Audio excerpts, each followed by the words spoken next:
হৃদয় নিংড়ানো ভালোবাসায় মুক্তির মহানায়কদের স্মরণ, স্বাধীনতা দিবসে স্মৃতির মিনারে সর্বস্তরের শ্রদ্ধা, বৈষম্যহীন বাংলাদেশে নারী শিশুর সুরক্ষা নিশ্চিতের আহ্বান।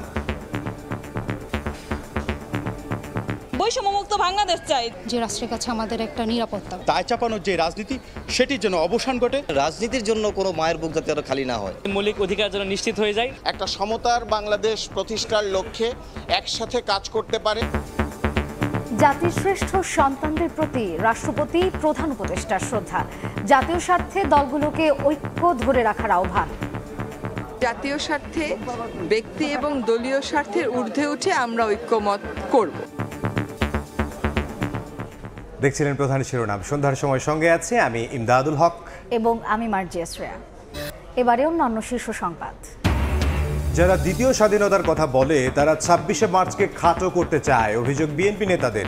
৭১ ও ২৪কে মুখোমুখি করার পেছনে অসৎ উদ্দেশ্য দেখছে এনসিপি। ৪ দিনের রাষ্ট্রীয় সফরে চীন গেলেন প্রধান উপদেষ্টা, কাল যোগ দেবেন বিএফএ সম্মেলনে।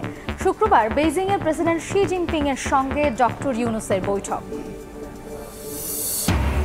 নারীর টানে বাড়ির পানে ছুটছে নগরবাসী, সময়মতো ট্রেন ছাড়াই স্বস্তি, লঞ্চে উপচে পড়া চাপ, সড়ক পথে বাড়ছে ভিড়, বাড়তি ভাড়া আদায় ঠেকাতে বিআরটিএর অভিযান।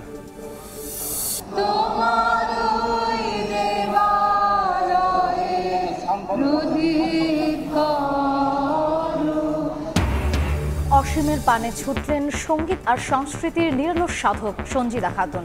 ছায়ানট ও শহীদ মিনার প্রাঙ্গণে ফুলেল শ্রদ্ধা, শোকস্তব্ধ স্বজন শুভাকাঙ্ক্ষীরা।